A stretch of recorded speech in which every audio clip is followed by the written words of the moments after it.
정치적으로 비난을 받고 있는 허재호 전 대주그룹 회장이 다시 검찰에 소환돼 조사받았습니다. 허 씨는 국민께 죄송하다며 벌금을 납부하겠다고 말했습니다. 공직자들의 재산 공개 결과 광주와 전남 지역 시도지사 후보들은 10억 원대 이상의 재력가인 것으로 나타났습니다. 대졸 신입사원 공개 채용에서 기업들은 소통 능력과 인문 교양을 중시하고 있는 것으로 나타났습니다. 창업으로 눈을 돌리는 청년들도 늘고 있습니다. 프로야구 정규 시즌이 내일 개막하는 가운데 기아 타이거즈가 무사고와 우승을 바라는 기원제를 열고 필승을 다짐했습니다. 여러분 안녕하십니까? 광주 MBC 뉴스데스크입니다. 이른바 황제노역의 당사자인 허재호 전 대주그룹 회장이 석방 이틀 만에 검찰에 다시 소환됐습니다. 지금 이 시각까지도 검찰에서 조사를 받고 있습니다. 허 씨는 국민께 죄송하다며 가족을 설득해 벌금을 내겠다고 말했습니다. 첫 소식 김인정 기자입니다. 허재호 대주그룹 전 회장이 이른바 황제노역을 중단한 지 이틀 만에 검찰에 소환됐습니다. 점퍼 차림의 슬리퍼형 샌들을 신고 차에서 내린 허 전 회장은 벌금 문제를 빠른 시일 안에 해결하겠다고 밝혔습니다. 심려를 끼쳐서 죄송합니다. 벌금은 가족을 설득하여 빠른 시일 내로 납부하겠습니다. 벌금 낼 돈이 있으면서 왜 노역을 선택했느냐는 질문에는 답변을 피했습니다. 다음에 말씀드리죠. 검찰은 허 전 회장으로부터 벌금 납부 계획을 듣는 한편 재산을 해외로 빼돌린 건 아닌지 조사하고 있습니다.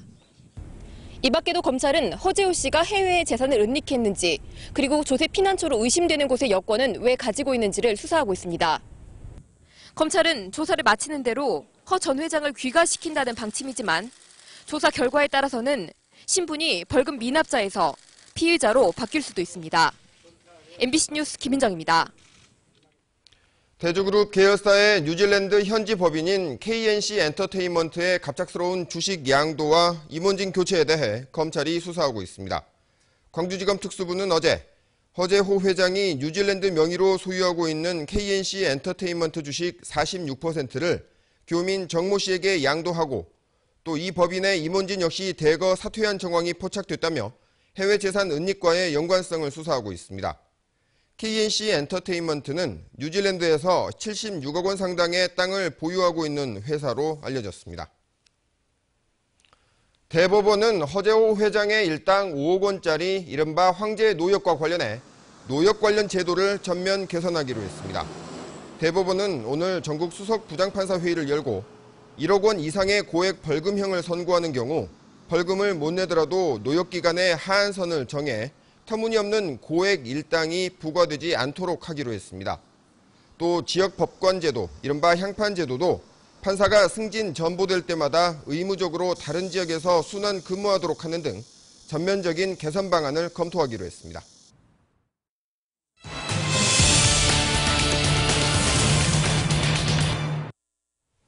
오늘 집중 취재는 우리 지역 젊은이들의 취업과 창업 문제를 짚어보겠습니다.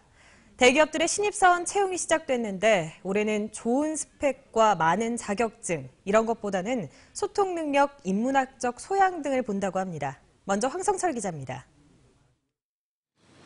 다음 달 3일까지 신입사원 원서를 받고 있는 금호그룹은 천편일률적인 스펙 위주의 채용 방식을 탈피했습니다. 금호는 성실하고 부지런한 사람, 연구하고 공부하는 사람, 진지하고 적극적인 사람을 새로운 인재상으로 삼습니다. 아름다운 기업을 표방하는 금호 아시아나의 경우 윤리적으로나 도덕적으로 내세울 수 있는 한 가지를 지원자들에게 요구하고 있습니다. 영어 점수라든지 그리고 출신 학교 등의 스펙을 벗어나서 인성은 잘 갖추어져 있는지 그리고 그룹이 추구하는 인재상과는 잘 부합하는지 등을 중점적으로 살펴보고 있습니다. 현재 삼성그룹은 오는 28일까지 지원서를 접수하고 다음 달 13일 직무 적성 검사를 치릅니다. SK와 LG, 현대, 하나, 두산 대림그룹 등도 대졸 신입사원 공채에 들어갔는데 이들 기업의 인재 채용 방식이 바뀌고 있습니다. 스펙과 자격증보다는 직무와 관련된 전문성과 인문학적 소양을 중시하고 있습니다. 또 면접을 강화해 소통 능력 평가에 중점을 두는 등 맞춤형 인재를 찾고 있습니다. 어떤 부서에 따라서 채용 조건이 달라지고 또 평가 기준이 달라질 수 있기 때문에 그거에 맞는 맞춤 전략을 짜야 된다고 봅니다. 면접위원들에게 지원자의 스펙 관련 정보를 제공하지 않는 등 채용 제도를 바꾸려는 기업들이 늘고 있습니다. MBC 뉴스 황성철입니다. 다음으로는 청년 창업입니다. 정부나 자치단체가 지원하는 이런저런 청년 창업 제도가 많은데 그렇다고 준비 없이 무턱대고 창업에 뛰어들었다가는 낭패를 보기 쉽습니다. 집중 취재 계속해서 이재원 기자입니다. 광주 테크노파크에 둥지를 튼 한 중소기업. 좁은 골목길이나 공원 등에서 효율적으로 사용할 수 있는 산업용 청소기를 개발해 틈새 시장을 노리고 있습니다. 지난해 제품 개발을 마치고 올해부터는 자치단체를 상대로 본격적인 판로 확대에도 나서고 있습니다. 이처럼 창업 2년 만에 시장 개척을 노릴 수 있었던 데는 테크노파크의 창업 지원 제도의 도움이 컸습니다.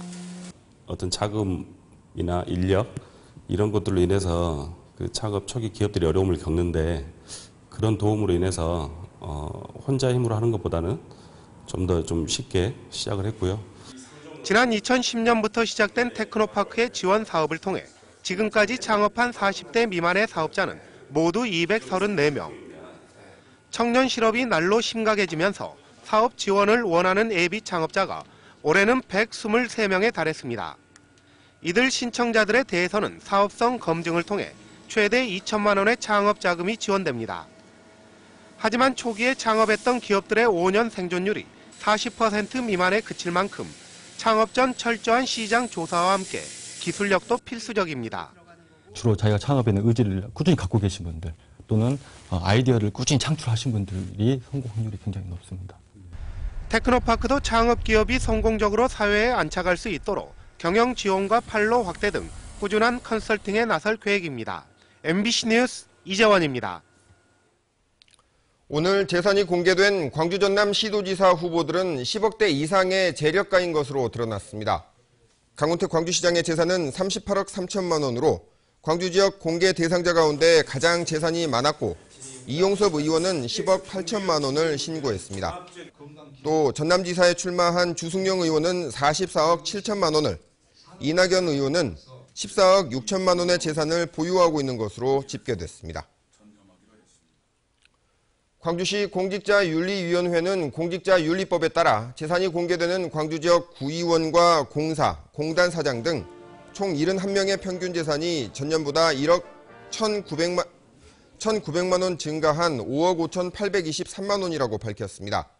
가장 많은 재산액을 신고한 광주 지역 공직자는 남구 최민순 의원으로 50억 9천만 원을 신고했고 가장 적은 재산액을 신고한 공직자는 광산구 전양복 의원으로 마이너스 15억 9천만 원을 신고했습니다.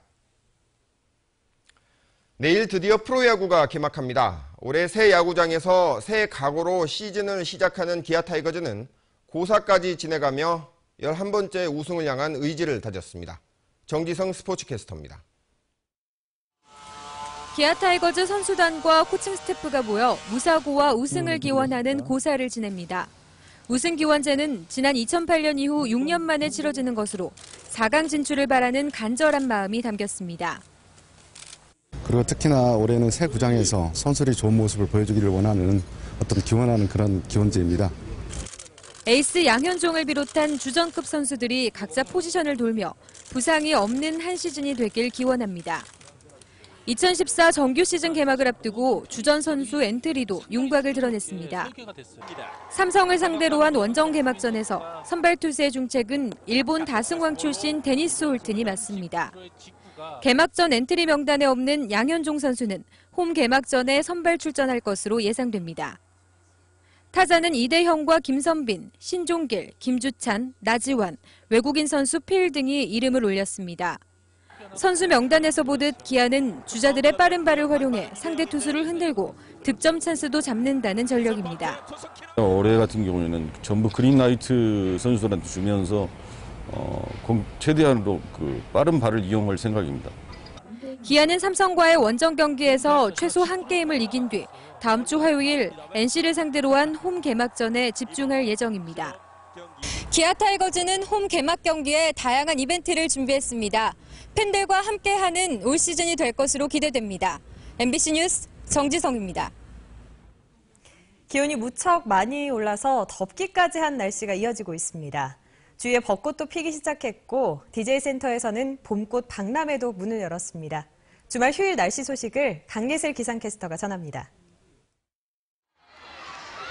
빨간색은 물론 진분홍, 연분홍, 노랑, 연두, 다홍 등 다양한 빛깔의 옷을 입은 장미들. 처음 보는 각양각색의 꽃에 아이들은 꽃을 직접 만져보기도 하며 관심을 표합니다. 휴대전화로 예쁜 꽃들을 담아가는 관람객들도 어렵지 않게 찾아볼 수 있습니다. 평소에 볼 수 없는 뭐 분재나 장미나 뭐 국화 같은 거 이렇게 한 자리에 놓여 있으니까 보기도 좋고 친구도 같이 오니까 봄을 더 느낄 수 있어서 좋은 것 같아요. 원예과를 다녀서 꽃꽂이에 또 관심이 많아서 매년마다 오고 있어요. 오늘 무척이나 포근한 날씨 보였지만 미세먼지 때문에 걱정 많으셨죠? 내일은 때이른 더위와 미세먼지를 누그러뜨릴 비 소식이 있습니다. 예상되는 비의 양은 광주 전남 10에서 40mm로 꽤 많은 양입니다. 내일 광주의 아침 최저기온은 13도, 낮 최고기온은 17도가 예상됩니다. 휴일에는 맑은 하늘을 보이겠으며 낮 기온도 다시 올라 나들이 가시기 좋겠습니다. 다음 주에도 아침 8도 안팎, 낮 15도에서 21도 분포로 평년 기온을 웃돌며 포근하겠습니다. MBC 뉴스 강예슬입니다. 카메라 기자의 시선으로 우리 이웃들의 이야기를 담는 카메라 리포트 시간입니다. 오늘은 매주 화요일 행인과 어려운 이웃들에게 토스트를 무료로 나눠주는 현장을 취재했습니다. 윤순진 카메라 기자가 취재했습니다.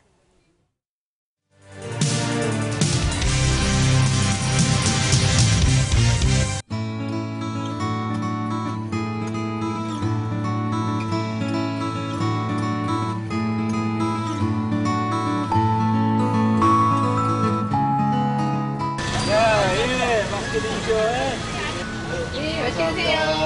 항상 화요일 날이면 이렇게 추워요. 좀 우리가 항상 이렇게 얻어먹고 마음은 우리가 이제 평온을 못 하고 있네요, 지금.